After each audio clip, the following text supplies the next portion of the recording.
ಸೀತಾ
जानकी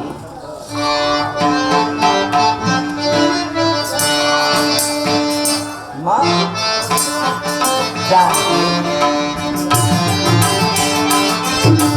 माया सुखवनी गिरा नोरी भयसु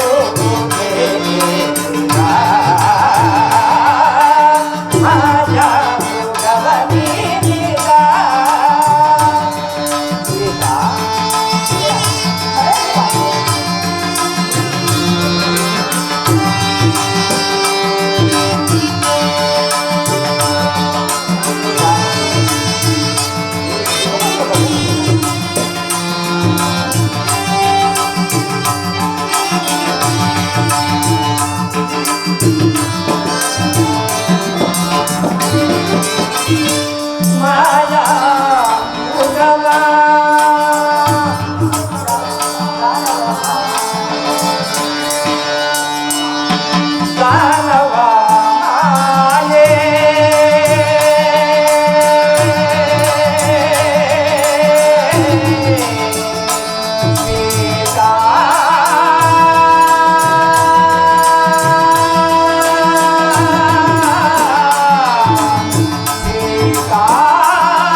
ನೋಡುತ್ತಿದ್ದರೆ ಮಾಯಾಮೃಗದಂತೆ ತೋರುತ್ತಿರುವುದು. ಆದ್ದರಿಂದ ಈ ಮೃಗವನ್ನು ಮಾತ್ರ ಬಯಸಬೇಡ. ಅದು ಮಾಯಾಮೃಗವೇ ಪಕ್ಷದಲ್ಲಿ ಚರ್ಮನಾದ ತೆಗೆದುಕೊಂಡು ನಿಜವಾದ ಮೃಗವ್ಯಾಲಯ ಅದನ್ನು ಬಂಧಿಸುತ್ತೇನೆ. ನೀರಿನ ಸಮಯದಲ್ಲಿ ಅದರ ಸಂಗಡ ಆಟವಾಡಲು ಚೆನ್ನಾಗಿರುವುದು ನನ್ನ ಕೋರಿಕೆ ನೆರವೇರಿಸಲಾಗಿದೆ. ನೀನು ನಿನಗೆ ಬೇಕಾದರೆ ಆ ಚಂದ್ರನಲ್ಲಿರುವ ಹೇಮ ಸಾರಂಗವನ್ನೇ ಹಿಡಿದುಕೊಂಡು ಬರುವೆನು. ಈ ಮೃಗವನ್ನು ಮಾತ್ರ ಬಯಸಬೇಡ. ಸರಿ ಸರಿ, ತಂದುಕೊಡಲು ಇಷ್ಟವಿಲ್ಲದ ಪಕ್ಷದಲ್ಲಿ ಇಂತಹ ಸಂದೇಹಗಳು ಉಂಟಾಗುವುದು ಸಹಜವಲ್ಲವೇ? ಸಮೀಪದಲ್ಲಿ ಇರುವ ಈ ಮೃಗವನ್ನು ಹಿಡಿದುಕೊಳ್ಳಲಾರ್ದ ನೀವು ಚಂದ್ರನಲ್ಲಿರುವ ಹೇಮ ಸಾರಂಗವನ್ನೇ ಹಿಡಿದುಕೊಡಬಲ್ಲಿರ? ಕೂಡದು ಕೂಡದು, ಈ ಮೃಗವನ್ನೇ ಹಿಡಿದುಕೊಡಬೇಕು, ಇಲ್ಲವೇ ಖಂಡಿತವಾಗಿ ಪ್ರಾಣತ್ಯಾಗ ಮಾಡಿಕೊಳ್ಳುತ್ತಾರೆ. ಸ್ತ್ರೀಯರು ಹಿಡಿದ ಆಟವನ್ನು ಬಿಡುವುದಿಲ್ಲ ಲಕ್ಷ್ಮಣ. ಜಾನಕಿಯು ಈ ಮೃಗವನ್ನು ಇಷ್ಟಪಡುತ್ತಿರುವಳು. ಆದ್ದರಿಂದ ನಾನು ಈ ಮೃಗವನ್ನು ಹಿಡಿದುಕೊಂಡು ಬರುವೆನು. ನೀನು ಮಾತ್ರ ಈ ಪರ್ಣಶಾಲೆಯ ಹತ್ತಿರ ಜಾಗೃತನಾಗಿರು. ಅಣ್ಣ, ಈ ಅಲ್ಪ ಕಾರ್ಯಕ್ಕೆ ತಾವು ದಯಮಾಡಿಸಬೇಕೆ? ಅಪ್ಪಣೆ ಆದರೆ ಈ ಮೃಗವನ್ನು ನಾನೇ ಹೋಗಿ ಹಿಡಿದುಕೊಂಡು ಬರುವೆನು. ಲಕ್ಷ್ಮಣ, ಸತಿಯ ಆಸೆಯನ್ನು ಈಡೇರಿಸುವುದು ಪತಿಯ ಕರ್ತವ್ಯವಲ್ಲವೇ? ಆದ್ದರಿಂದ ನಾನೇ ಆ ಮೃಗವನ್ನು ಹಿಡಿದುಕೊಂಡು ಬರುವೆನು. ನೀನು ಮಾತ್ರ ಈ ಪರ್ಣಶಾಲೆಯ ಹತ್ತಿರ ಜಾಗೃತನಾಗಿರು. ಆಗಬಹುದು ತಮ್ಮ ಅಪ್ಪಣೆಯಂತೆ ಆಗಬಹುದು.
ಅಮ್ಮ, ರಾಮಚಂದ್ರನಿಗೆ ಅಪಜಯವೆಂದರೇನು?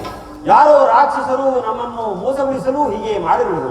ತಾವು ಭಯಪಡಬೇಡಿ. ಇಲ್ಲ ಲಕ್ಷ್ಮಣ, ಇಲ್ಲ. ಇದು ನನ್ನ ಸ್ವಾಮಿಯ ಧ್ವನಿಯ ಹೊರತು ಅನ್ಯತ ಅಲ್ಲ. ಜಾಗೃತಿಯಾಗಿ ಹೋಗಿ ನಿಮ್ಮನ್ನೆಲ್ಲ ಕುಶಲ ಬಂದು. ಅಮ್ಮ, ತಮ್ಮವರವರನ್ನೇ ಬಿಟ್ಟು ಹೋದರೆ ಖಂಡಿತವಾಗಿಯೂ ರಾಕ್ಷಸರಿಂದ ತೊಂದರೆ ಸಂಭವಿಸಬಹುದು.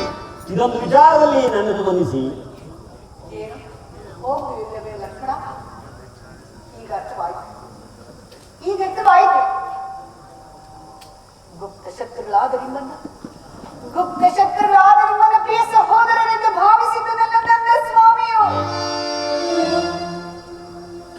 ನಿನ್ನನ್ನು ಕೇಳಿದ ಆಜ್ಞೆಯಾದರೆ ಸುಲಭವಾಗಿ ಈ ನಿನ್ನತ್ತಿಗೆಯು ನಿನ್ನ ಉಡಾವಳೆಂಬ ದುರಾಲೋಚನೆ.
ನನ್ನ ಯಾವ ಅಪರಾಧಕ್ಕಾಗಿ ಇಂತಹ ಕಣ್ಣ ಕಠೋರವಾದ ಮಾತುಗಳನ್ನು ಆಡಿದಿರಿ? ಅಗ್ರಜನೆ ಜನಕನೆಂದು, ಜನನಿಯೇ ನೀವೆಂದು, ಈ ಅರಣ್ಯವೇ ಪಟ್ಟಣವೆಂದು ಭಾವಿಸಿ ಬಂದ ಇಂತಹ ಅಪವಾದವೇ ತಾಯಿ. ಸೂರ್ಯ ಚಂದ್ರರ, ಭೂಮಾತೆ, ವನದೇವತೆಗಳೇ, ನನ್ನ ಸತ್ಯಕ್ಕೆ ನೀವೇ ಸಾಕ್ಷಿಗಳಾಗಿ ಹೋಗುವೆನು ತಾಯಿ. ಆದರೆ ನನ್ನದೊಂದು ಪ್ರಾರ್ಥನೆ. ಅಮ್ಮ, ಈ ಸ್ಥಳವು ರಾಕ್ಷಸರಿಂದ ಕೂಡಿರುವುದರಿಂದ ಇಲ್ಲಿ ಸಪ್ತರ್ಷಿಗಳ ಗೆರೆಗಳನ್ನು ಬರೆಯುವೆನು. ತಾವು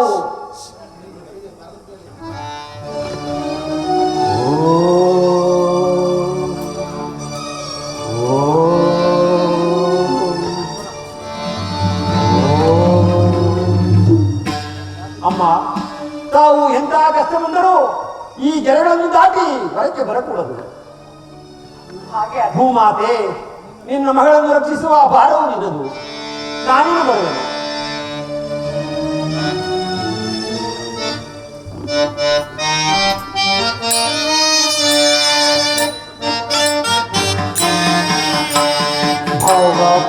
ಭವಪಾಶನಾಶ ಈಶ ಮಹೇಶ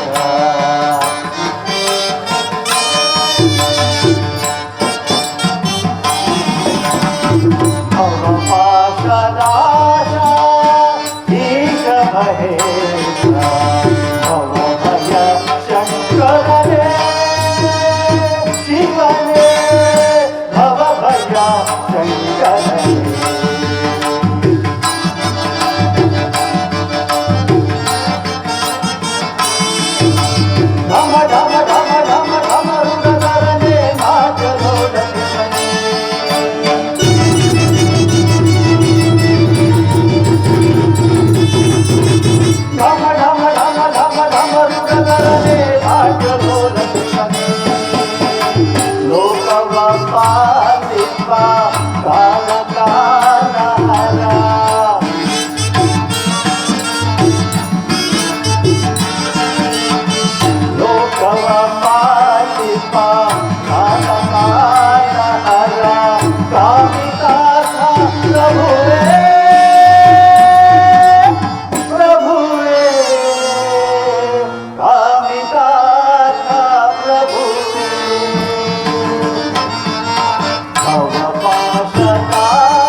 ಭದ್ರೆ, ನಿನಗೆ ಮಂಗಳವಾಗಲಿ.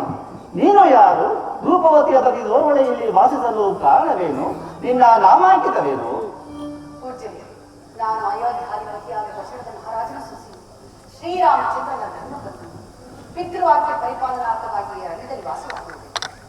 ಹಾಗಾದರೆ ನಿನ್ನ ಕಾಂತನಲ್ಲಿ ನಾನು ಮೃಗವನ್ನು ಬಯಸಿದ ಕಾರಣ ಅದನ್ನು ಹಿಡಿದು ತರಲು ಹೋಗಿರುವೆ. ಪೂಜ್ಯರೇ, ನಿಮ್ಮನ್ನು ಕಂಡರೆ ಮಹಾ ತಪಸ್ಸಿನಂತೆ ಕಾಣುತ್ತಿರುವಿರಿ. ನಿಮ್ಮ ದಿವ್ಯ ದೃಷ್ಟಿಯಿಂದ ನನ್ನ ಸ್ವಾಮಿಯ ಕುಶಲವನ್ನು ಹೇಳಿದ ಆಗಬಹುದು. ಅಮ್ಮ, ನಾನೇನೆಲ್ಲ ಹೇಳಲಿ? ಈ ಕಾಡಿನಲ್ಲಿ ರಾಕ್ಷಸರು ನಿಕುಂಬಡಿ ಯಾಗವನ್ನು ಮಾಡುತ್ತಿದ್ದರು. ಅವರ ಯಾಗವು ಇಂದು ಪೂರ್ತಿಯಾಯಿತು. ಅವರ ಯಾಗದ ಪೂರ್ತಿಯ ಪದ್ಧತಿಯಂತೆ ಕ್ಷತ್ರಿಯರಲ್ಲಿ ಜ್ಯೇಷ್ಠನವರನ್ನು ಬಲಿ ಕೊಡಲು ಹುಡುಕುತ್ತಿದ್ದರು. ಅದೇ ಮಾರ್ಗವಾಗಿ ಯಾರೋ ಹೋಗುತ್ತಿದ್ದರು. ಆತ ನಿನ್ನ ಪತಿಯಾದ ರಾಮಚಂದ್ರನು ಇದ್ದರೂ ಇರಬಹುದು.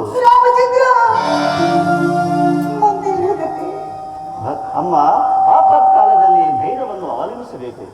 ನಾನು ಬಹುದೂರದಿಂದ ನಡೆದು ಬಂದಿದ್ದೇನೆ. ತಿನ್ನಲು ಏನಾದರೂ ಆಹಾರವಿದ್ದರೆ ಕೊಡುವಳಾಗು. ಅರಣ್ಯದಲ್ಲಿ ವಾಸವಾಗಿದ್ದ ಮೂರಾದಿಗಳನ್ನು ಮುಗಿಸತಕ್ಕ ನಾವು ನಿಮಗೆ ಏನೇನು ಭಿಕ್ಷೆಗೆ ನೀಡಲಿ? ಸೀತಾ, ನೀನು ಬದಿಸುವ ಫಲಗಳನ್ನೇ ಕೊಡು.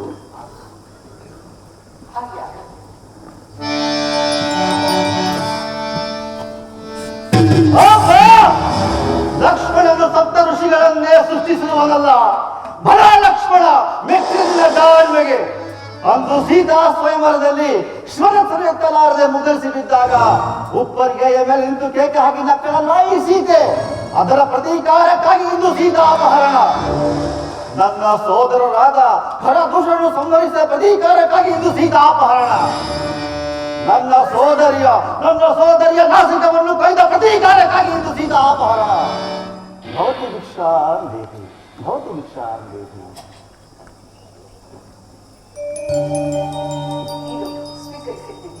ಮುಂದೆ ಬಂದು ಭಿಕ್ಷೆ ನೀಡುತ್ತಾಯಿ. ಏಕೆ ಸಾಧ್ಯವಿಲ್ಲ?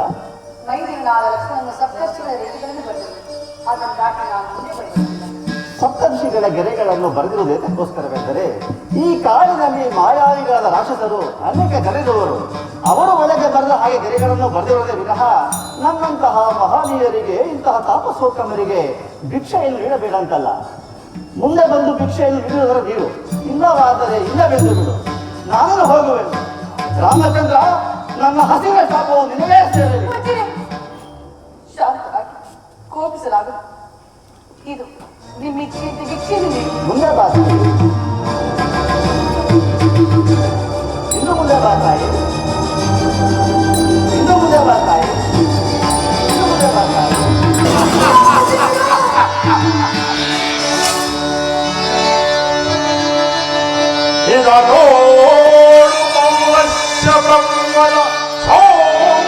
ಚಂದ್ರನ ಮಾನವೇಂದ್ರನ ನೋಡು ದಶಸ್ಸವಿ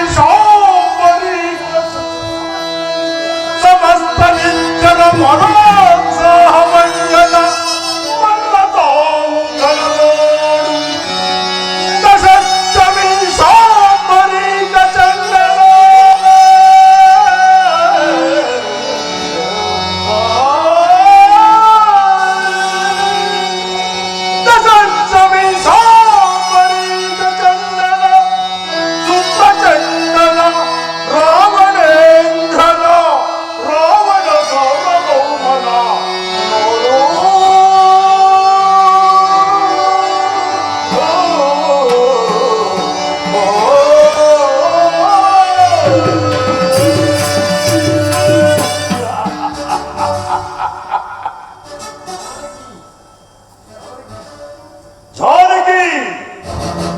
ನಿನ್ನನ್ನು ಕಾಪಾಡುವನು ನಾನೇ. ಬರುವೆಯೋ ಇಲ್ಲ ಬಲತ್ಕರಿಸಲು?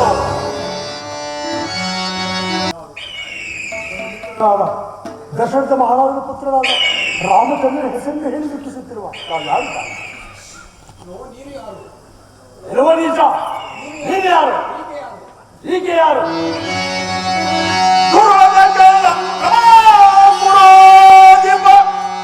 ರಾಮಣೇಶ್ವರ ದೈತ್ಯವು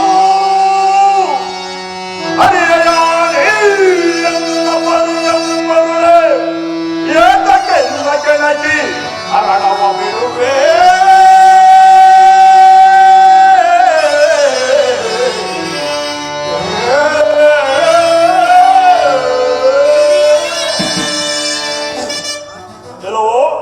ಲಂಕಾಧಿಪತಿಯಾದ ರಾವಣೇಶ್ವರನ್ ನಾನು, ಹೇಗೆಯೂ ನನ್ನ ಧರ್ಮಪತ್ನಿ. ಮುಚ್ಚಬಾಯಿ. ಧರ್ಮಪತ್ನಿ ಎಂದು ಸಂಬೋಧಿಸುವ ನಿನ್ನ ನಾಲಿಗೆ ಸೇರಿ ಹೋಗಲಾರದು. ಅಯ್ಯ, ನಾನಾದರೂ ದಶರಥ ಮಹಾರಾಜನ ಸಸಿ, ಶ್ರೀರಾಮಚಂದ್ರನ ಧರ್ಮಪತ್ನಿ. ಕಾಂತರು ಇಲ್ಲದ ಸಮಯದಲ್ಲಿ ಈ ಘಾತಕನಾದರೂ ಮೋಸದಿಂದ ಅಪಹರಿಸಿಕೊಂಡು ಹೋಗಲಿತ್ತಿರುವನು. ನನ್ನನ್ನು ಕಾಪಾಡು, ನನ್ನನ್ನು ಕಾಪಾಡು ಪಕ್ಷಿರಾಜ. ತಾಯಿ ಎನ್ನುವ ನೀಚ ಮಹಾಪತಿರತೆಯಾದ ಸೀತಾಮಾತೆಯನ್ನು ಅಪಹರಿಸಿಕೊಂಡು ಹೋಗಬೇಕಾದರೆ ನೀನು ನನ್ನೊಡನೆ ಯುದ್ಧವನ್ನು ಮಾಡಿ ಎದ್ದು ನಂತರದಲ್ಲಿ ಮುಂದೆ ಹೋಗಬೇಕಾಗುವುದು. ಎಲ್ಲವೋ ಮುನಿಹತ್ತೆ, ಅರಣ್ಯದಲ್ಲಿ ಸತ್ತು ಬಿದ್ದಿರುವ ಜಲಚರಗಳನ್ನು ತಿಂದು ಜೀವಿಸುವ ನಿನಗೆ ನಮ್ಮಂತಹ ವೀರರ ಗುರುವೆ ನಿನಗೆ ಎತ್ತಿದೆ. ದಾರಿಯನ್ನು ಬಿಡು, ಇಲ್ಲವಾದರೆ ನಿನ್ನನ್ನು ಚಿತ್ರವಾಗಿ ಕರೆದು ವನ ಪಕ್ಷಿಗಳಿಗೆ ಆಹುತಿಯನ್ನು ಕೊಡುವೆನು. ಏನೋ ಬಲನಾರಿ ಚೋಳ, ಈ ಜಟಾಯುವಿಗೆ ಜಯಸಿಯಿಂದ ನೀನು ಮುಂದೆ ಹೋಗಬೇಕಾಗುವುದು. ಓಹ್, ಜಟಾಯು ಈತನು ಮಹಾಪರಾಕ್ರಮಿ ಎಂದು ತಿಳಿದರೆ ಈತನೊಡನೆ ಕಾಲ ಪಡೆದರೆ ಅನರ್ಥವಾದೀತು. ಈತನನ್ನು ಮೋಸದಿಂದ ಜಯಿಸಿ ಮುಂದಕ್ಕೆ ಹೋಗಬೇಕು. ಎಲ್ಲವೋ ಪಕ್ಷಿರಾಜ, ನಾವೀರ್ವರು ಸಮಾನ ಬಲಶಾಲಿಗಳಾದ್ದರಿಂದ ನಮ್ಮ ಪ್ರಾಣದ ನೆಲೆಯನ್ನು ತಿಳಿದು ಯುದ್ಧವನ್ನು ಮಾಡೋಣ. ನಿನ್ನ ಪ್ರಾಣದ ನೆಲೆ ಎಲ್ಲಿರುವುದು ತಿಳಿಸು. ಮೊದಲು ನಿನ್ನ ಪ್ರಾಣದ ನೆಲೆ ಎಲ್ಲಿರುವುದೆಂದು ಹೇಳು. ನನ್ನ ಪ್ರಾಣದ ನೆಲೆಯು ಈ ನನ್ನ ಎಡಗಾಲಿನ ಮುಂಗುಷ್ಟದಲ್ಲಿರುವುದು. ನಿನ್ನ ಪ್ರಾಣದ ನೆಲೆ ಎಲ್ಲಿರುವುದು ಹೇಳು. ನನ್ನ ಪ್ರಾಣದ ನೆಲೆಯು ಈ ನನ್ನ 2 ರೆಕ್ಕೆಗಳಲ್ಲಿರುವುದು. ಸಿದ್ಧರಾಗು ಯುದ್ಧಕ್ಕೆ.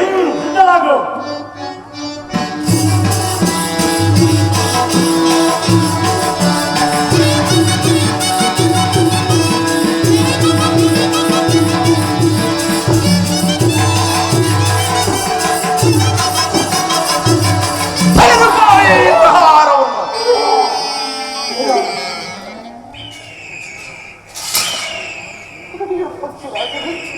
ಜಾನಕಿ,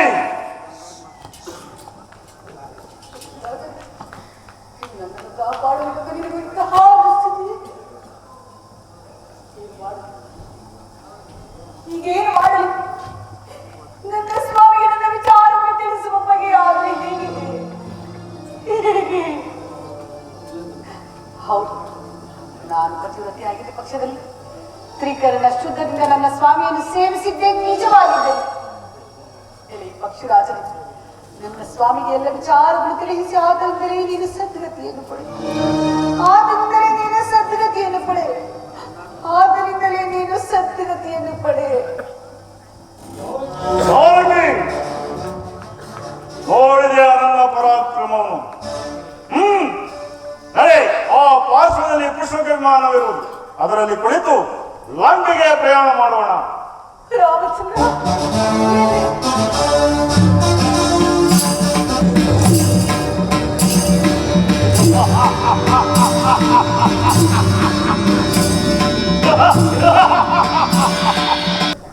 ನಾನು ಒಡೆದ ಬಾಣದಿಂದ ಮೃತ್ಯು ಹೊಂದಿದ ಆ ಮಾಯಾಮೃಗವು ಆ ಸೀತಾ ಓ ಲಕ್ಷ್ಮಣ ಎಂದು ಕೂಗುತ್ತಾ ರಾಕ್ಷಸ ರೂಪಿನಿಂದ ಪ್ರಾಣವನ್ನು ಬಿಟ್ಟಿತ್ತಲ್ಲ. ಈ ಶಬ್ದವೇನಾದರೂ ಸೀತಾ ಲಕ್ಷ್ಮಣರಿಗೆ ಕೇಳಿಸಿದ್ದೆ, ಆದರೆ ಅಲ್ಲಿ ಏನು ಅನಾಹುತವಾಗಿರುವುದು ಕಾಣಲಿಲ್ಲ. ಇದೇನು ನಾನು ಭಾವಿಸಿದಂತೆ ಲಕ್ಷ್ಮಣನು ಈ ಕಡೆಯೇ ಬರುತ್ತಿರುವನಲ್ಲ. ಅಣ್ಣ ನಮಸ್ಕರಿಸಿದನು. ಲಕ್ಷ್ಮಣ, ಸೀತೆ ಒಬ್ಬಳನ್ನೇ ಬಿಟ್ಟು ಬಂದೆಯಾ? ಅಣ್ಣ, ತಮ್ಮ ಆರ್ತನಾದವು ಕೇಳಿ ಬರಲು ಮಾತೆಯವರು ನನ್ನನ್ನು ಕಳುಹಿಸಿದರು. ಲಕ್ಷ್ಮಣ, ಅಣ್ಣ, ಮಾತೆಯೊಬ್ಬಳನ್ನೇ ಬಿಟ್ಟು ಬರಬಾರದೆಂದು ಹೇಳಿದ್ದೇನಲ್ಲ. ಅಣ್ಣ, ಮಾತೆಯವರು ಕಣ್ಣ ಕಠೋರವಾದ ಮಾತುಗಳನ್ನಾಡಿದ್ದರಿಂದ ಬರಬೇಕಾಯಿತು. ನನ್ನ ಅಪರಾಧವನ್ನು ಮನ್ನಿಸು. ಲಕ್ಷ್ಮಣ, ಅಣ್ಣ, ಜಾಗೃತಿಯಾಗಿ ಹೋಗೋಣ. ಆಗಬಹುದು. ಸೀತಾ, ಸೀತಾ, ಜಾನಕಿ, ಇದೇನು ಎಲ್ಲಿಯೂ ಕಾಣುತ್ತಿಲ್ಲವಲ್ಲ? ಲಕ್ಷ್ಮಣ, ಅಣ್ಣ, ಆ ನದಿಯ ತೀರದಲ್ಲಿ ಏನಾದರೂ ಹೋಗಿರುವಳೇನು ನೋಡು. ಆಗಬಹುದು. ಅಮ್ಮ, ಅಮ್ಮ, ಮಾತಾ!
ಬಯಸಿದೆ ಹೇಗೆ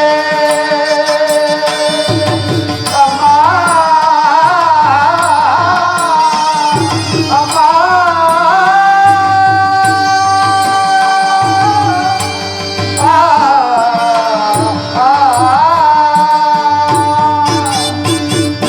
ಕಾಂಚನ ಮೃಗವ ಬಯಸಿದೆ ಹೇಗೆ ನೆನಪೇರಲಿ ಅಣ್ಣ ರಾಮಗೆ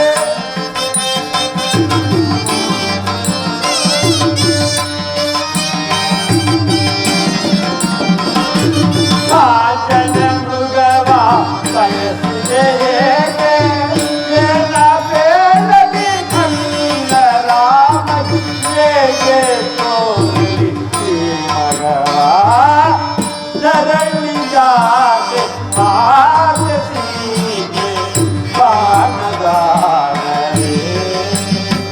ರಾಮ ಕಾಣದಾರೇ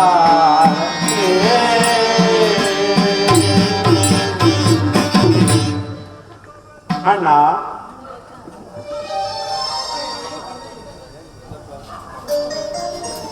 ಅಣ್ಣ ಎಲ್ಲಿ ಹುಡುಕಿದರೂ ಮಹಾದೇವರ ದರ್ಶನವೇ ದೊರೆಯಲಿಲ್ಲ. ಸೀತಾ, ಜಾನಕಿ, ನಾನು ಎಷ್ಟು ವಿಧವಾಗಿ ಹೇಳಿದರು ಆ ಮಾಯಾಮೃಗವನ್ನು ಬಯಸಿ ನನ್ನ ಕೊನೆಗೂ ನನ್ನನ್ನು ವಂಚಿಸಿದೆಯಾ ಜಾನಕಿ? ಜಾನಕಿ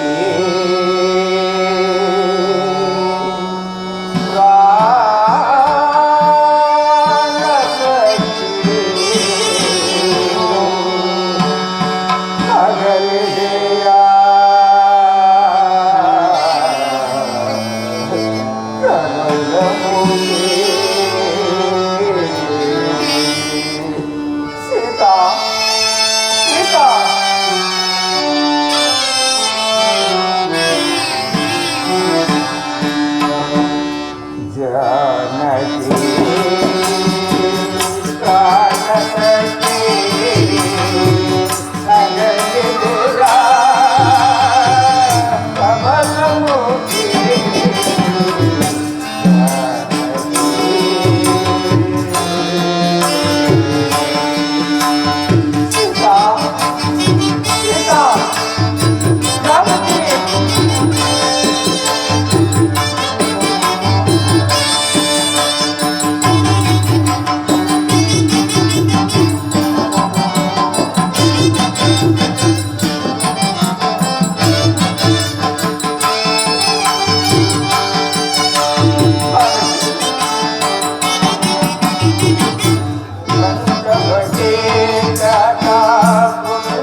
ಜಾನಕಿ, ಕೊನೆಗೂ ನನ್ನನ್ನು ವಂಚಿಸಿದೆಯಾ? ಲಕ್ಷ್ಮಣ, ಅಣ್ಣ, ನಾವು ಪಟ್ಟಣಕ್ಕೆ ಹೋದ ನಂತರ ಮಾತೆಯವರು ಜಾನಕಿ ಎಲ್ಲೆಂದು ಕೇಳಿದರೆ ಈ ನಿರ್ಭಾಗ್ಯನಾದ ನಾನು ಏನೆಂದು ಕೇಳಿ? ಅಣ್ಣ, ಸಮಾಧಾನರಾಗಿ. ಮಾತೆಯವರು ನಮ್ಮನ್ನು ಹುಡುಕಿಕೊಂಡು ಈ ಮಾರ್ಗವಾಗಿ ಹೋಗಿರಬಹುದು. ಬನ್ನಿ, ಮುಂದೆ ಹೋಗಿ ನೋಡೋಣ. ಲಕ್ಷ್ಮಣ, ಆ ಪಾರ್ಶ್ವದಲ್ಲಿ ಯಾರೋ ರಾಮ ರಾಮ ಎಂದು ರೋಧಿಸುತ್ತಿರುವರು. ಅವರು ಯಾರೆಂಬುದನ್ನು ನೋಡು. ಆಗಬಹುದು. ಅಣ್ಣ, ಯಾವುದೋ ಬೃಹದಾಕಾರವಾದ ಪಕ್ಷಿಯು ರಕ್ತಕಾರುತ್ತಾ ಬಿಟ್ಟಿರುವುದು. ಏನಾದರೂ ಮಾತೆಯವರು ನುಂಗಿರಬಹುದೇ? ಅಪ್ಪಣೆಯಾದರೆ ಈಗಲೇ ದುಡುಕಬೇಡ, ಮೊದಲು ಆತನು ಯಾರೆಂಬುದನ್ನು ನೋಡು. ಆಗಬಹುದು. ಅಯ್ಯ, ನೀನು ಯಾರು? ಈ ರೀತಿ ರೋಧಿಸಲು ಕಾರಣವೇನು? ಋಷಿಕುಮಾರನಲ್ಲಿ ಕಾಣುತ್ತಿರುವ ಜನುಧಾರಿಗಳಾದ ತಾವುಗಳಾದ. ಅಯ್ಯ, ನಾವು ದಶರಥ ಚಕ್ರವರ್ತಿ ಮಕ್ಕಳಾದ ರಾಮಲಕ್ಷ್ಮಣರು. ನಿನಗೆ ಈ ದುರಾವಸ್ಥೆ ಬರಲು ಕಾರಣವೇನು? ರಾಮಚಂದ್ರ, ಲಕ್ಷ್ಮಣ ಕುಮಾರ, ನಾನು ನಿಮ್ಮ ತಂದೆಯ ಮಿತ್ರನಾದ ನನ್ನನ್ನು ಜಟಾಯುವೆಂದು ಕರೆಯುವರು. ಆ ದಶಕಂಡ ರಾಮನನ್ನು ಸೀತಾಮಾತೆಯನ್ನು ಅಪಹರಿಸಿಕೊಂಡು ಹೋಗುವ ಸಮಯದಲ್ಲಿ ಅಡ್ಡಲಾಗಿ ಬಂದ ಕಾರಣ ಮೋಸದಿಂದ ನನ್ನ ಈ 2 ರೆಕ್ಕೆಗಳನ್ನು ಕತ್ತರಿಸಿ ಹಾಕಿದರು. ಆಗ ಸೀತಾಮಾತೆಯು ಈ ವರ್ತಮಾನವನ್ನು ಶ್ರೀರಾಮಚಂದ್ರ ಪ್ರಭುಗಳಿಗೆ ತಿಳಿಸುವ ತನಕ ಪ್ರಾಣದಿಂದ ಇರು ಎಂದು ಆಶೀರ್ವದಿಸಿದರು. ನನಗೆ ಬೇಗ ಮೋಕ್ಷವನ್ನು ಕೊಡುತ್ತದೆ, ನನಗೆ ಬೇಗ ಮೋಕ್ಷವನ್ನು. ಅಯ್ಯ ಪಕ್ಷಿರಾಜ, ನಿನಗೆ ಇಷ್ಟವಾಗಲಿ. ಲಕ್ಷ್ಮಣ, ಅಣ್ಣ, ಈತನು ನನ್ನ ತಂದೆಯವರ ಸ್ನೇಹಿತನೆಂದು ಹೇಳುತ್ತಿರುವನು. ನನ್ನ ತಂದೆಗೆ ಸಮಾನರಾದ ಈತನ ಅಂತ್ಯಕ್ರಿಯೆಯನ್ನು ಮಾಡೋಣ. ಆಗಬಹುದು.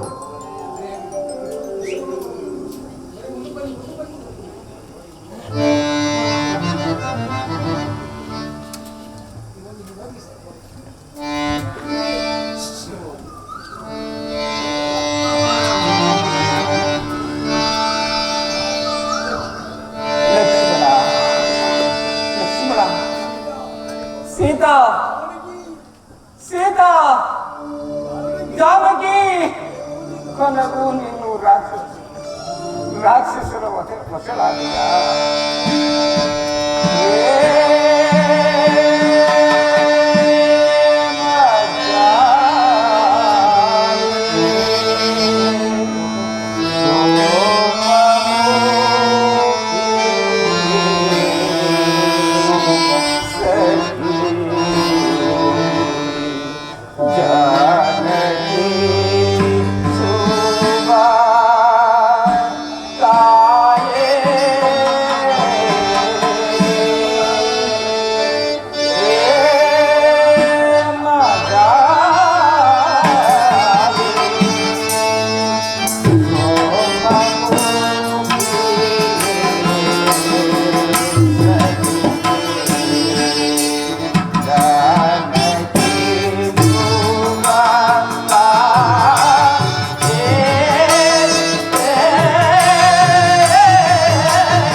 ಕೊನೆಗೂ ನನ್ನನ್ನು ವಂಚಿಸಿ ರಾಕ್ಷಸರ ವಶಳಾದೆಯ. ನಿನ್ನ ನಗಲಿ ನಾನು ಹೇಗೆ ಜೀವಿಸಲಿ ಲಕ್ಷ್ಮಣ? ಪತಿಯನ್ನು ಕಳೆದುಕೊಂಡ ದುಃಖಕ್ಕಿಂತ ಮತ್ಯಾವ ದುಃಖವೂ ಇಲ್ಲ. ಜಾನಕಿಯ ನಗಲಿ ನಾನು ಒಂದು ಅರಕ್ಷಣವೂ ಬದುಕಿರಲಾನು. ಅದು ಅಲ್ಲಿ ಕಾಣುತ್ತಿರುವ ಪರ್ವತದ ಮೇಲೆ ಹತ್ತಿ ಉರುಳಿಯಾದರೂ ಪ್ರಾಣವನ್ನು ಕಳೆದುಕೊಳ್ಳುವೆನು. ನೀನು ಪಟ್ಟಣಕ್ಕೆ ಹಿಂದಿರುಗು. ಅಣ್ಣ, ಧರ್ಮಜ್ಞನಾದ ತಾವೇ ಈ ರೀತಿ ದುಃಖಿಸುವುದಾದರೆ ನಮ್ಮಗಳ ಗತಿ ಏನು? ನಾನೂ ಸಹ ತಮ್ಮ ಜೊತೆಯಲ್ಲಿ ಪ್ರಾಣವನ್ನು ಬಿಡುವೆನು.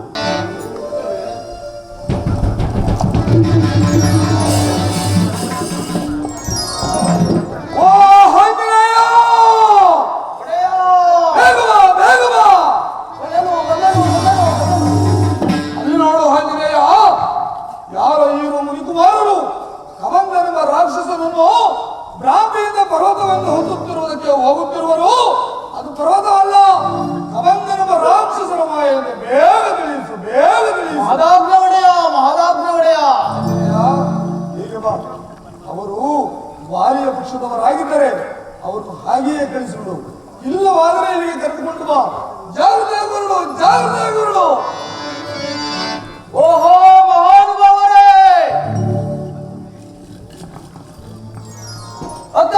ಎತ್ತಬೇಡಿ.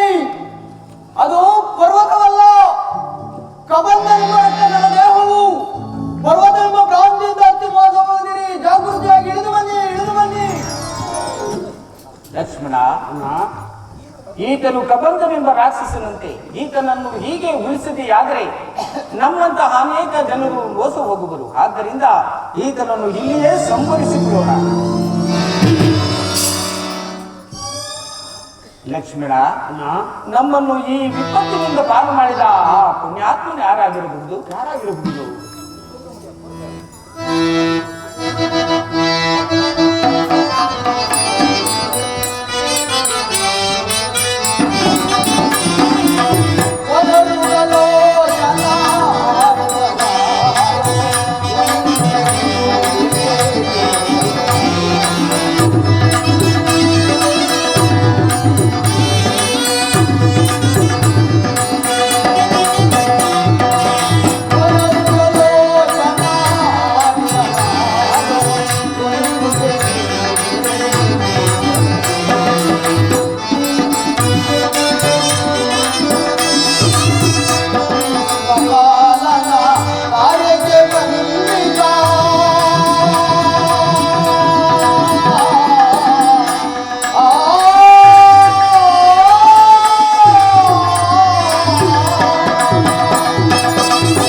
ಇವರುಗಳು ಯಾರೋ ಮಹಾನುಭಾವರೇ ಸರಿ. ಸಮೀಪಕ್ಕೆ ಹೋಗಿ ಇವರುಗಳು ಯಾರೆಂದು ವಿಚಾರಿಸಿಕೊಂಡು ಬಂದರು. ಓಹೋ, ಷೋಡಶಗಳಗಳಿಂದಲೂ ದೀರ್ಘವಾದ ಬಾಹುಗಳಿಂದಲೂ ಕೂಡಿರುವ ಇವರುಗಳು ಯಾರೋ ಮಹಾನುಭಾವರೇ ಆಗಿರಬಹುದು. ಇವರೇನು ಇಂದ್ರೋಪಿ ಚಂದ್ರರೇ ಅಥವಾ ಅಶ್ವನಿ ದೇವತೆಗಳೆಂದು ಭಾವಿಸೋಣವೇ? ಜಟಾ ವರದಲಾಧಾರಿಗಳಾಗಿರುವುದು ಮುನಿಕುಮಾರರೆಂದು ಭಾವಿಸೋಣವೇ? ಧನುರ್ಧಾರಿಗಳಾಗಿರುವುದು ರಜತಗಿರಿ ನೀಲೇನಾಗಿ ರಂಜಿತಾಕಾಯನಾಗಿ ರಮಣೀಯವದನಾಗಿ ರಾರಾಜಿಸುತ್ತಿರುವ ಈತನು ರಾಜಶೇಖರನೇ? ಈತನೇ ಅರನೆಂದು ಭಾವಿಸೋಣವೇ? ಈತನೇ ಅರನೆಂದು ಭಾವಿಸೋಣವೇ? ರಜತಗಿರಿ ಶಿಖರದ ಮೇಲೆ ಕುಳಿತು ಅರನ ಗೆಳೆಯಿಂದ ಕರೆಯನ್ನು ಉದ್ಧರಿಸಲು ಬಂದ ಪರಮ ಪಾವನ ಗಂಗೆ ಇಲ್ಲವಿಲ್ಲ? ಇಲ್ಲ ಇಲ್ಲ, ಈತನು ಗಂಗಾಧರನಲ್ಲ, ಈತನು ಗಂಗಾಧರನಲ್ಲ. ಪದ್ಮನಯನನೇ, ಪ್ರಸನ್ನವದನನೇ, ಪದ್ಮಾಸನದಲ್ಲಿ ಕುಳಿತಿರುವ ಆ ಬ್ರಹ್ಮದೇವನೇ. ಗರದಿ ಕಂಠಾಣಿಗಳಿಲ್ಲ, ತುಳಸಿ ಜಪಸ್ಸರ ಮಾಲೆಗಳಿಲ್ಲ, ಮೇಲ್ಸುರವು ನಾಲ್ಕಿಲ್ಲ. ಅಂದ ಮೇಲೆ ಈತನು ಸರಸಿಜೋದ್ಭವನಲ್ಲ, ಸರಸಿಜೋದ್ಭವನಲ್ಲ. ಮತ್ತಾರಾಗಿರಬಹುದು? ನೀಲಮೇಘ ಶ್ಯಾಮನಾಗಿ ನಿಸ್ತೀಮ ಗುಣದಮನಾಗಿ ನಿತ್ಯ ನಿರ್ಮಲಾಕಾಯನಾದ ಶ್ರೀಗಿರಿ ನಾರಾಯಣನೇ. ಕರದಿ ಶಂಕುಚಕ್ರ ಗದಾ ಪದ್ಮಗಳಿಲ್ಲ, ಕೋಟಿ ಸೂರ್ಯ ಪ್ರಕಾಶಮಾನವಾದ ಕೌಸ್ತುಕ ಮಣಿ ಮುಕುಟ ರತ್ನಾಂಬರಣಗಳನ್ನು ಧರಿಸಿಲ್ಲ. ಅಂದರೆ ಪಡಿಶಾಯಿ ಪ್ರಹ್ಲಾದ ಜಯ ವಿಜಯ ನುಡಿಯ ಈತನಲ್ಲ, ಈತನಲ್ಲ, ಈತನಲ್ಲ. ಅಂದ ಮೇಲೆ ಯಾರಾಗಿರಬಹುದು? ಸಮೀಪಕ್ಕೆ ಹೋಗಿ ವಿಚಾರಿಸಿ. ಲಕ್ಷ್ಮಣ, ಈತನ ಕರ್ಣಕುಂಡಲಗಳನ್ನು ನೋಡಿದೆಯಾ? ಎಷ್ಟೊಂದು ವೀರಾಜಮಾನವಾಗಿ ಕಂಗೊಳಿಸುತ್ತಿರುವುದು. ಈತನು ಯಾರಾಗಿರಬಹುದು? ಆಹಾ, ಈ ನನ್ನ ಕರ್ಣ ಕುಂಡಲಗಳು ಸಾಮಾನ್ಯ ಮಾನವರಿಗೆ ಗೋಚರ ಆಗುತ್ತದ. ಇವರಿಗೆ ಕಾಣಿಸುವುದನ್ನು ನೋಡಿದರೆ ಓಹೋ,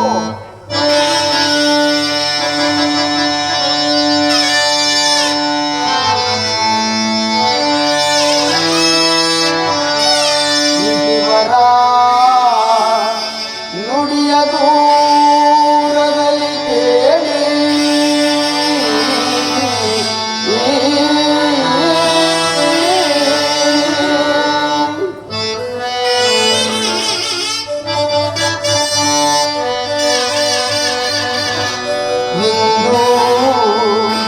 ಇವರ ನುಡಿಯ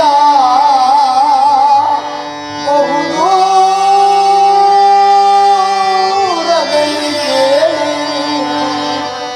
ಸಾಂತಸದಿ ಸಂತಸವಂ ಕಾಣೆ.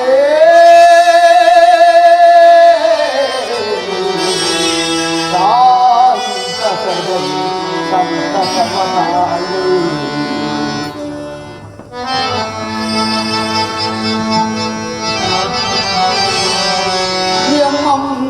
ಮುನ್ನೊಂದ ನುಡಿಯ ನುಡಿಯೇ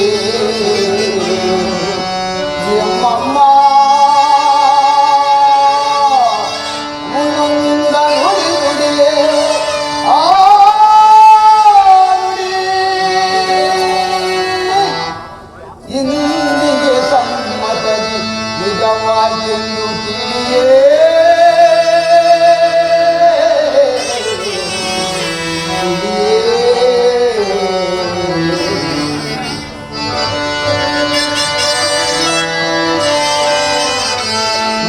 ರಕ್ಷಿಸುವ ದೊರೆ ಬಂದ, ಎಲ್ಲ ರಕ್ಷಿಸುವ ದೊರೆ ಬಂದ, ಎಲ್ಲಪ್ಪ ಬಂದ.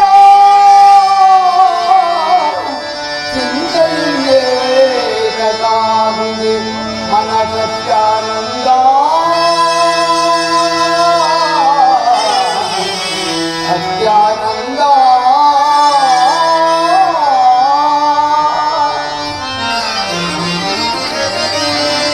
ಧನ್ಯನಾದೆ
ನನ್ನ ತಾಯಿಯಾದ ಅಂಜನಾದೇವಿ ಹೇಳಿದ ಮಾತುಗಳು ಈಗ ಸ್ಥಿರಪಟ್ಟಿವೆ.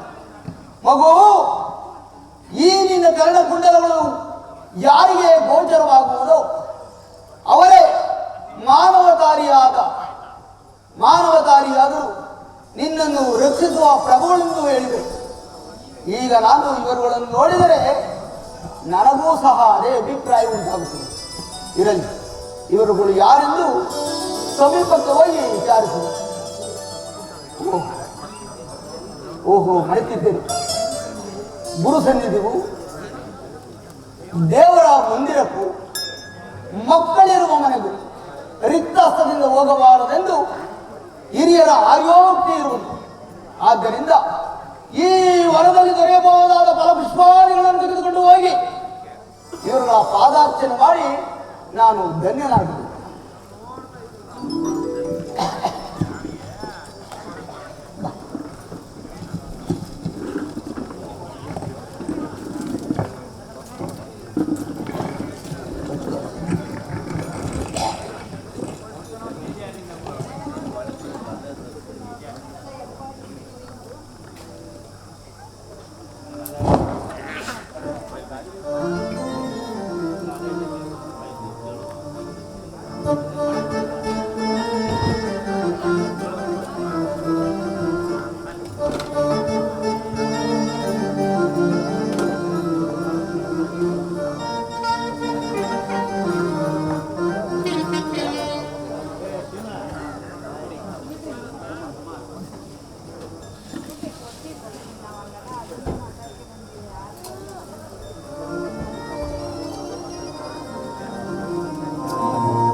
ರಾತ್ರಿಯಿಂದ ಒಂದು ಇಲ್ಲ ಇಲ್ಲಿ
ರವಿಶಶಿಗಳಂತಿರುವ ರಮ್ಯಮೂರ್ತಿಗಳು ನೀವ್ಯಾರೋ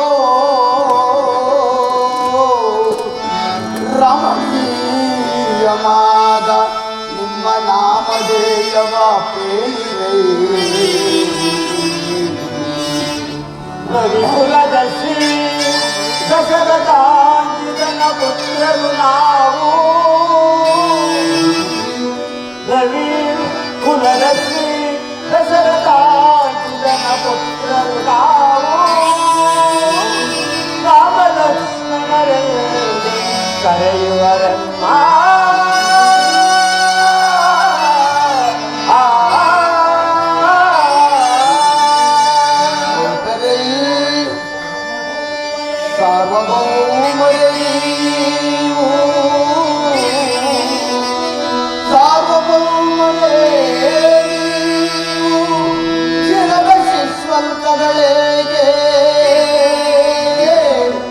ವನದಿ ಸಂಚರಿಸ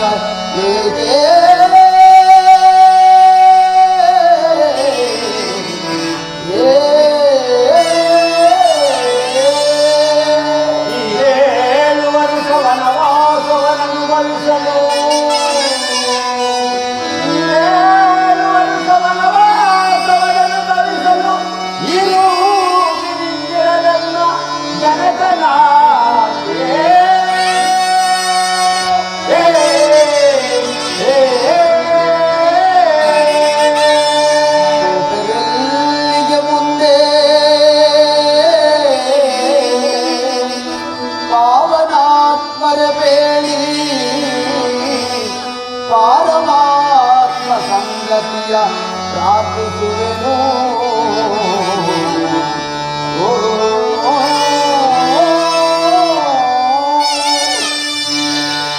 ಪಾಪಿ ರಾವಣ ನನ್ನ ಪತ್ನಿಯನ್ನು ಕದ್ದೈರದರಾಗಿ ಪದವನರಿಗದೆ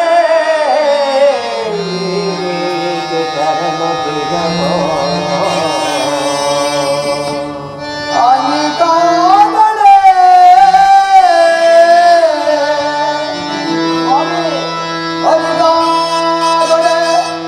ಆಭರಣಗಳು ಆರಳಿವು ನೋಡುಗೈ ಆರ್ಗದೊನಿ ಯೋಗ ರಮಣೀಯ ಜಗರಲ್ಲಿ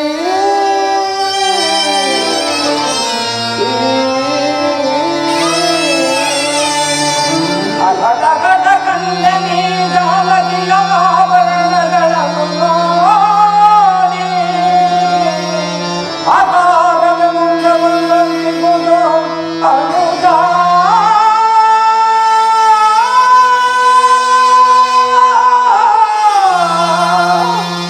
ಅನುಜ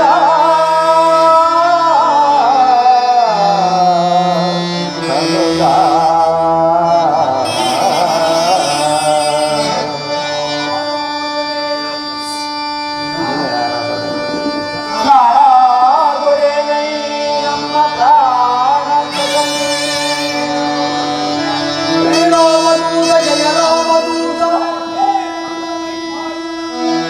ಬೇರೆಲ್ಲವೈ ವಾಯುನಂದನನು ನಾನು ರಾರಾಜಿಸೈ ಪರಮ ಭಕ್ತನ ನೀನು. ಶ್ರೀರಾಮದೂತ ಜಯ ರಾಮದೂತ ಹನುಮಂತ ನಾನು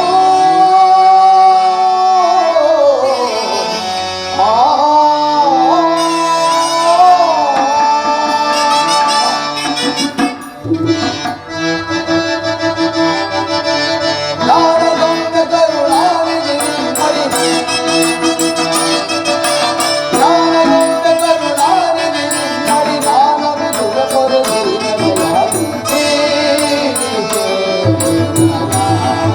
ಹರಿಯ ಮಾತ್ರಿ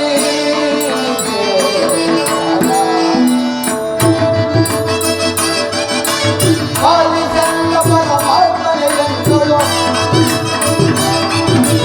ಪಾಲಿಸಂಗ ಪರಮಾತ್ಮನೆಯಂಗಳು ಆಭರಣಗಳು ಬೆಲ್ಲವ ಪೂರಿ ಹರಿಯ ಮಾತ್ರಿ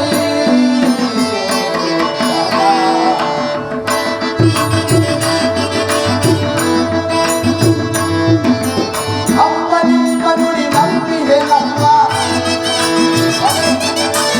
ಅಮ್ಮ ನಿಮ್ಮ ನುಡಿ ನಂಬಿದೆ ನಮ್ಮ ರಂಜನ ಮಾಡೋ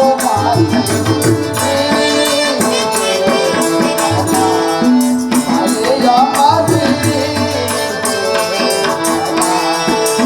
ರಾಮಾಯ ರಾಮಾಯ ಭದ್ರಾಯ ರಾಮಚಂದ್ರಾಯ ವೇದಸೇ ನಾದಾಯ ರಘುನಾಥಾಯ ಸೀತಾಪದಾಯ ನಮಸ್ತೆ ನಮಸ್ತೆ ನಮಃ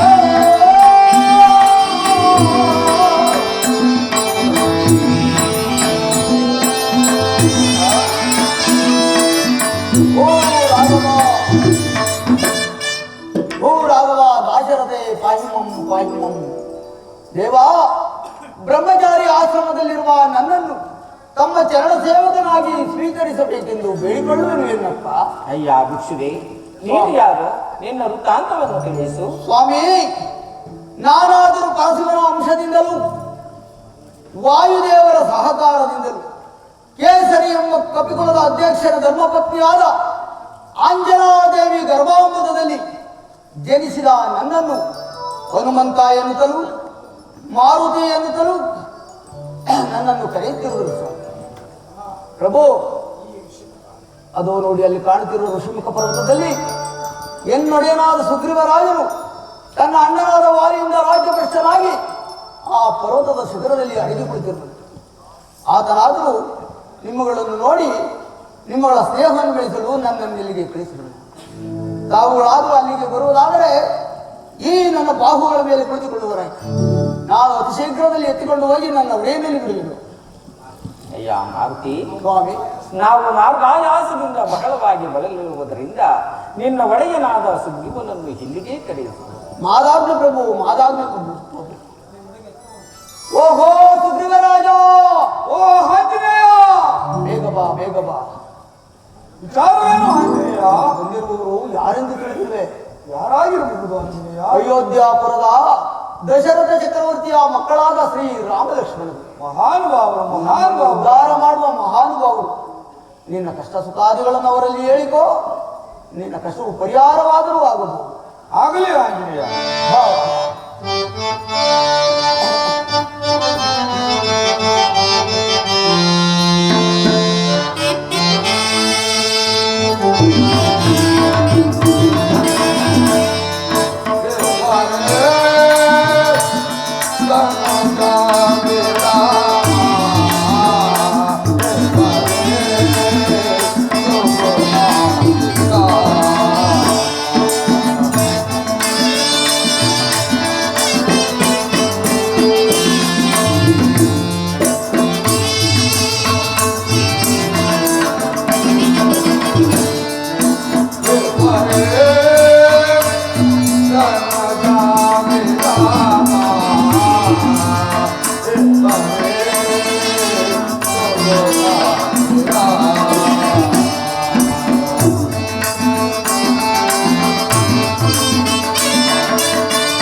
ದಾಸನಾಗಿ ವಂದಿಸುತ್ತಿರುವನು ದೇವ.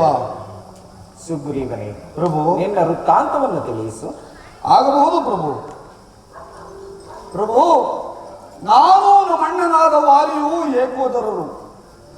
ನಾವೀರುವರು ಕಿಷ್ಕಿಂಧ ನಗರದಲ್ಲಿ ರಾಜ್ಯಭಾರ ಮಾಡುತ್ತಾ ಬಹಳ ಸಂತೋಷದಿಂದ ಕಾಲ ಕಳೆಯುತ್ತಿದ್ದು ದೇವ. ಒಂದಾನೊಂದು ದಿನ ಮಹರೆಂಬ ರಾಕ್ಷಸನು ನಮ್ಮಣ್ಣನ ಮೇಲೆ ಯುದ್ಧಕ್ಕೆ ಬರಲು ಆ ರಾಕ್ಷಸನು ನಮ್ಮಣ್ಣನು ಯುದ್ಧ ಮಾಡುತ್ತಾ ಒಂದು ದೊಡ್ಡ ಗುಹೆಯನ್ನು ಪ್ರವೇಶಿಸಿದರು ದೇವ. ಆಗ ನಾನಾದರೂ ನಮ್ಮಣ್ಣನ ಬೆಂಗಾವಲಿಗಾಗಿ ಹೋಗಿ ಆ ಗುಹೆಯ ಬಾಗಿಲಲ್ಲಿ ಕಾದು ಕುಳಿತಿದ್ದನು ಪ್ರಭು. ಒಂದಾನೊಂದು ದಿನ ಆ ಗುಹೆಯ ಬಾಗಿಲಿನಿಂದ ಒಂದು ದೊಡ್ಡ ರಕ್ತ ಪ್ರವಾಹವೇ ಹೊರಗೆ ಬರಲು ಆ ರಾಕ್ಷಸನು ನಮ್ಮಣ್ಣನನ್ನು ಕೊಂದಿರಬಹುದೆಂದು ಭಾವಿಸಿ ಆ ಗುಹೆಯ ಬಾಗಿಲಿಗೆ ಒಂದು ದೊಡ್ಡದಾದ ಬಂಡೆಯನ್ನಿಟ್ಟು ನಾನು ಕಿಷ್ಕಿಂದಿಗೆ ಬಂದು ರಾಜ್ಯಭಾರ ಮಾಡಿಕೊಂಡಿದ್ದರು ದೇವ. ಆಗ ನೋಡಿದರೆ ನಮ್ಮಣ್ಣನೇ ಆ ರಾಕ್ಷಸನನ್ನು ಸಂಹಾರ ಮಾಡಿ ನಾನು ವೈರವರ್ಗದವನೆಂದು ಭಾವಿಸಿ ನನ್ನ ಮೇಲೆ ಯುದ್ಧ ಮಾಡಲು ನನ್ನನ್ನು ಅಟ್ಟಿಸಿಕೊಂಡು ಬಂದರು ದೇವ. ನಾನು ಓಡುತ್ತಾ ನಮ್ಮಣ್ಣನು ಇಲ್ಲಿಗೆ ಬಾರದೇ ಇರುವ ಕಾರಣ ಇಲ್ಲಿ ಅನೇಕ ಕಪಿವೀರರೊಡನೆ ವಾಸವಾಗಿರುವರು ದೇವ. ಅಯ್ಯ ಸುಗ್ರೀವನ್ ಪ್ರಭು, ನಿಮ್ಮ ಅಣ್ಣನು ಇಲ್ಲಿಗೆ ಬಾರದಿರಲು ಕಾರಣವೇನು? ಪ್ರಭು, ನಮ್ಮಣ್ಣನು ದುಂದುವೆ ಎಂಬ ರಾಕ್ಷಸನನ್ನು ಸಂಹಾರ ಮಾಡಿ ಅವನ ಅಂಗಾಂಗಗಳನ್ನೇ ಬೇರ್ಪಡಿಸಿ ದಿಕ್ಕಾಪಾಲಾಗಿ ಎಸೆಯನು. ಅದರಲ್ಲಿ ಒಂದು ಅಂಗವು ಅದು ನೋಡಿ ಅಲ್ಲಿ ಕಾಣುವ ಮದಂಗ ಋಷಿಗಳ ಆಶ್ರಮಕ್ಕೆ ಬಂದು ಬೀಳಲು ಆ ಋಷಿಗಳು ಕೋಪಗೊಂಡು ಯಾವನು ಇಂತಹ ಕಾರ್ಯವನ್ನು ಮಾಡಿರುವನೋ ಅವನು ಇಲ್ಲಿಗೆ ಬರಲಿ, ಅವನ ತಲೆ ಶಾಸ್ತ್ರ ಓಡಾಗುವುದು ಎಂದು ಶಾಪ ಬಿಟ್ಟಿರುವರು ದೇವ. ಅದನ್ನರಿತ ನಮ್ಮ ಅಣ್ಣನು ಇಲ್ಲಿಗೆ ಬರಲು ಎದುರುವನು. ಆದುದರಿಂದ ನಾನು ನಿರ್ಭೀತನಾಗಿ ಇಲ್ಲಿ ಅನೇಕ ಕಪಿವೀರರೊಡನೆ ವಾಸವಾಗಿರುವನು ದೇವ. ಪ್ರಭು, ನನ್ನ ವೃತ್ತಾಂತವನ್ನು ತಿಳಿಸಿದ್ದಾಯಿತು. ಇನ್ನು ತಾವು ಯಾರು, ತಮ್ಮ ವೃತ್ತಾಂತವನ್ನು ತಿಳಿಸಬೇಕೆಂದು ಬೇಡಿಕೊಳ್ಳುವನು ದೇವ. ಪ್ರಭು, ನಾವು ಅಯೋಧ್ಯಾಧಿಪತಿಯಾದ ದಶರಥ ಚಕ್ರವರ್ತಿಯ ಮಕ್ಕಳು. ಮಹಾನುಭಾವರು. ಈತನನ್ನು ಲಕ್ಷ್ಮಣನೆಂತಲೂ ಕರೆಯುವರು. ನಾವು ಪಿತೃವಾಕ್ಯ ಪರಿಪಾಲನೆಗೋಸ್ಕರವಾಗಿ ಅರಣ್ಯದಲ್ಲಿ ವಾಸ ಮಾಡುತ್ತಿರುವಾಗ ಆ ಪಾಪಿಯಾದ ರಾವಣನು ನಾವಿಲ್ಲದ ಸಮಯವನ್ನು ನೋಡಿ ನನ್ನ ಪತ್ನಿಯಾದ ಸೀತೆಯನ್ನು ಅಪಹರಿಸಿಕೊಂಡು ಹೋಗಿರುವನು. ಆತನ ನೆಲೆಯನ್ನು ಕಾಣದೆ ನಾವು ಈ ರೀತಿಯಾಗಿ ಅಲೆಯುತ್ತಿರುವೆವು. ಪ್ರಭು, ನಮ್ಮ ಅಣ್ಣನಾದ ವಾಲಿಯಾದರೂ ನನ್ನ ಪತ್ನಿಯನ್ನು ಸಹ ಅಪಹರಿಸಿರುವನು ದೇವ. ಸುಗ್ರೀವನೇ, ಪ್ರಭು, ನೀನು ಸಹ ನನ್ನ ಹಾಗೆ ಪತ್ನಿಯನ್ನು ರಾಜ್ಯವನ್ನು ಕಳೆದುಕೊಂಡಿರುವೆ. ನೀನು ಸಹಾಯ ಮಾಡುವುದಾದರೆ ನಾನು ನಿನಗೆ ಸಹಾಯವನ್ನು ವಾಲಿಯನ್ನು ಸಂಹರಿಸುವೆನು. ಪ್ರಭು, ಇದು ಅಗ್ನಿ ಸಾಕ್ಷಿಯಾಗಿಯೂ ಸಹಾಯ ಮಾಡುವೆನು. ಆದರೆ ನನ್ನದೊಂದು ವಿಜ್ಞಾಪನೆ ಇರುವುದು ದೇವ. ಏನದು ನಿನ್ನ ವಿಜ್ಞಾಪನೆ? ಪ್ರಭು, ನಮ್ಮ ಅಣ್ಣನಾದ ವಾಲಿಯಾದರೂ ಮಹಾಪರಾಕ್ರಮ. ಆತನನ್ನು ಜಯಿಸಲು ಯಾರಿಂದಲೂ ಸಾಧ್ಯವಿಲ್ಲ ಪ್ರಭು. ಆದ್ದರಿಂದ ಅದು ನೋಡಿ ಅಲ್ಲಿ ಕಾಣುವ ಸಪ್ತ ತಾಳವೃಕ್ಷಗಳನ್ನು ಯಾರು ಒಂದೇ ಬಾಣದಿಂದ ಛೇದಿಸುವರೋ ಅಂತಹ ಮಹಾನುಭಾವರು ನಮ್ಮ ಅಣ್ಣನನ್ನು ಕೊಲ್ಲುವರೆಂದು ನನಗೆ ನಂಬಿಕೆ ಇರುವುದು ದೇವ. ಅಯ್ಯ, ಅಷ್ಟೇ ತಾನೇ? ಹೌದು. ಇದೋ ನೋಡು,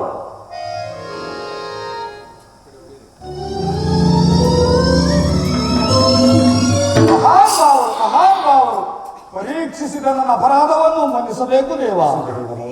ಪರೀಕ್ಷಿಸಿದ ಮಾತ್ರಕ್ಕೆ ಪರಾಕ್ರಮದಲ್ಲಿ ಕುಂದುತ್ತದೆ. ನಿಮ್ಮ ಅಣ್ಣನನ್ನು ಯುದ್ಧಕ್ಕೆ ಕರೆ, ನಾನು ಅವನನ್ನು ಸಂಹರಿಸುತ್ತೇನೆ. ಆಗಲಿ ಪ್ರಭು, ಮಹದಾಜ್ಞೆ. ಆಂಜನೇಯ, ವಾಲಿಯನ್ನು ಧೈರ್ಯವಾಗಿ ಯುದ್ಧಕ್ಕೆ ಕರೆಯಲೇ ರಾಜ್ಯ ಬೇಡದೆ. ಆಂಜನೇಯ, ನಮ್ಮ ಅಣ್ಣನ ಪರಾಕ್ರಮ ನಿನಗೂ ಸಹ ತಿಳಿದಿರುವುದು. ಆದರೂ ಯುದ್ಧಕ್ಕೆ ಕರೆ ಕಾಲಕ್ಕೆ ನಡುಗುತ್ತಿರುವು. ಧೈರ್ಯವಾಗಿ ಕರಿ ಒಡೆಯ, ಪ್ರಭುಗಳಿರುವರಲ್ಲ. ಹಾಗೆನ್ನುವೆಯ? ಹೌದು ಒಡೆಯ. ಆಗಲಿ ಆಂಜನೇಯ, ನೀನು ಹೇಳಿದ ಮೇಲೆ ಮುಗಿಯಿತು.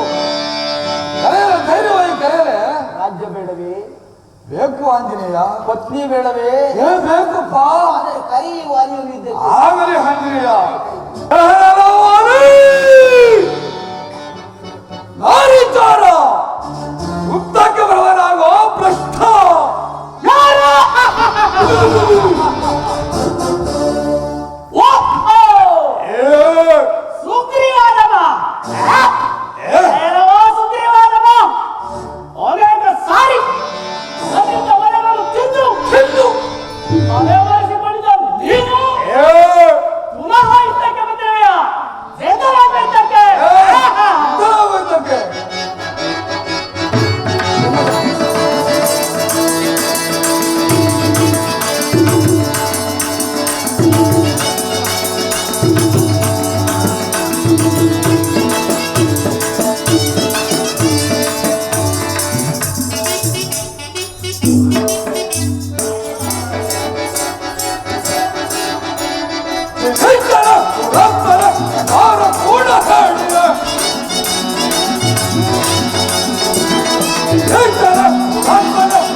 ಸಾಕಪ್ಪ ಸಾಕು.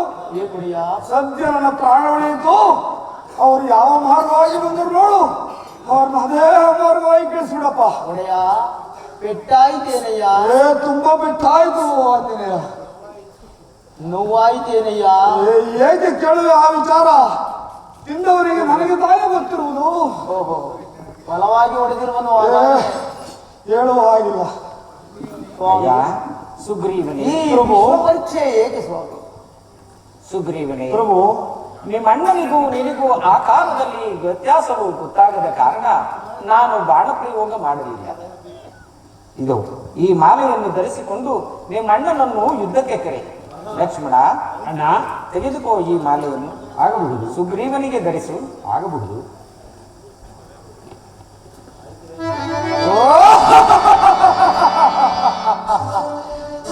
ಆಂಜನೇಯ, ಈ ತುಳಸಿ ಹಾರವನ್ನು ನನ್ನ ಕೊರಳಿಗೆ ಧರಿಸಿದ ಮೇಲೆ ನನಗೆ ಹೊಸ ಉತ್ಸಾಹವಾದಂತಾಗಿದೆ. ಆಂಜನೇಯ, ಮೊದಲು ಯುದ್ಧ ನಿನ್ನ ಮೇಲೆ ಮಾಡಬೇಕು ಎನಿಸುತ್ತಿದೆ. ಯುದ್ಧ ಮಾಡುವೇನೆ. ಹೌದು, ಇದರ ಪ್ರಭಾವ ನಿಮ್ಮ ಅಣ್ಣನಾದ ವಾಲಿಯ ಮೇಲೆ ಯುದ್ಧ ಮಾಡಯ್ಯ. ಓ, ಹೌದಲ್ಲವೇ? ಹೌದು ಒಡೆಯ. ಆಗಲೇ ಆಂಜನೇಯ, ನನ್ನ ಪರಾಕ್ರಮಕ್ಕೆ ಸಾಟಿ ಇಲ್ಲದಂತಾಗಿರುವುದು. ಕರೆಯ ವಾಲಿಯನ್ನು ಯುದ್ಧ. ಆಗಲೇ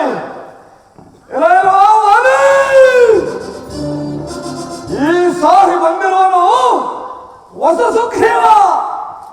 ಇಂದಿಗೆ ನಿನ್ನ ಹೊದಾರ ಪೂರ್ತಿ ಆಯಿತು. ಬರಲ್ಲ ಯುದ್ಧಕ್ಕೆ ಬರವನಾಗ ಯಾರು?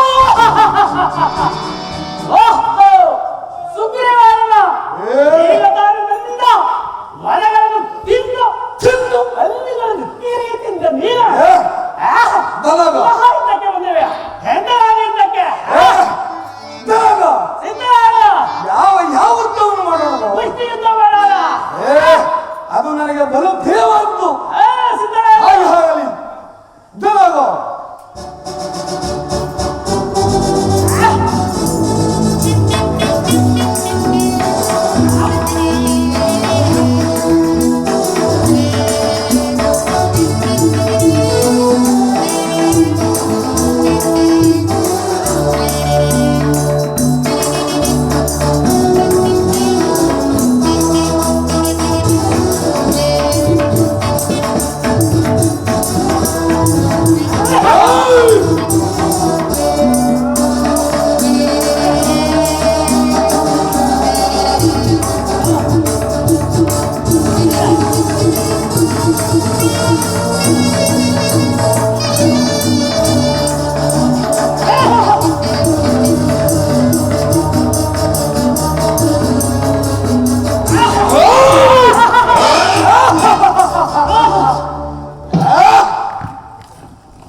ಯಾರು ಮನೆಯಲ್ಲಿ ನಿಂತು ಬಹಳ ಪ್ರಯೋಗ ಮಾಡಿದವರು ವಾಲಿ, ತೋರಿಸಬಾರದೆ.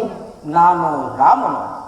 ಓಹೋ ರಾಮಚಂದ್ರ, ನಿನ್ನ ತರಿಸಿದ್ದು ಮಾಡುವುದು ನೀನಾದರು, ಆದರೆ ಮನೆಯಲ್ಲಿ ನಿಂತು ಬಹಳ ಪ್ರಯೋಗ ಮಾಡೋದು ನಾನು ಮಾಡಿದ ಅಪರಾಧ ಏನು? ಅಯ್ಯ ವಾಲಿ, ನಿನ್ನ ಎದುರಾಗಿ ಯಾರೇ ಯುದ್ಧಕ್ಕೆ ನಿಂತರು ಅವರ ಪರಾಕ್ರಮದಲ್ಲಿ ಅರ್ಧ ಪರಾಕ್ರಮವು ನಿನ್ನ ಕೊರಳಲ್ಲಿರುವ ಜಯಮಾಲೆಯು ಸೆಳೆದುಕೊಳ್ಳುತ್ತಿತ್ತು.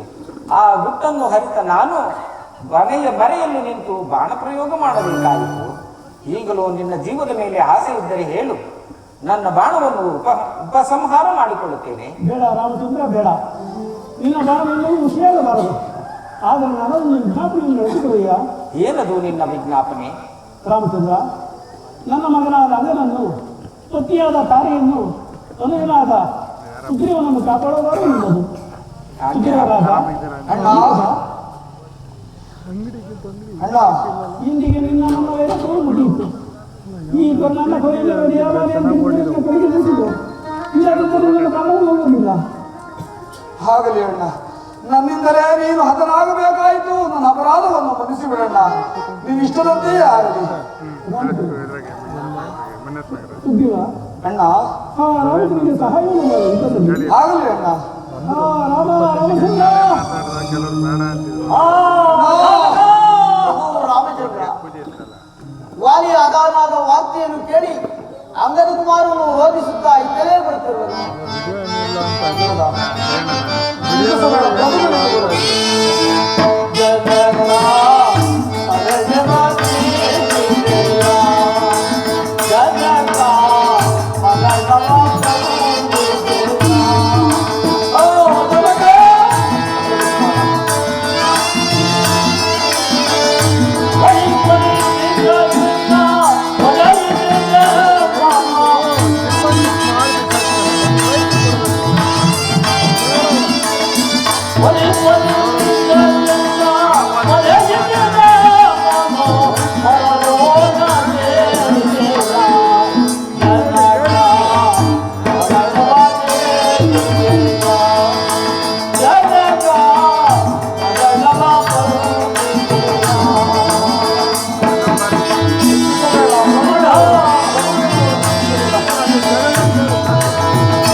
ಪರದೇಶಿಯಾಗಿ ಮಾಡಿ ಪರಲೋಕ ಸೇರಿಕೊಂಡೆಯೋ ಎಮ್ಮನ್ನು ಸಂತೈಸುವ ಯಾರು ಜನಕ?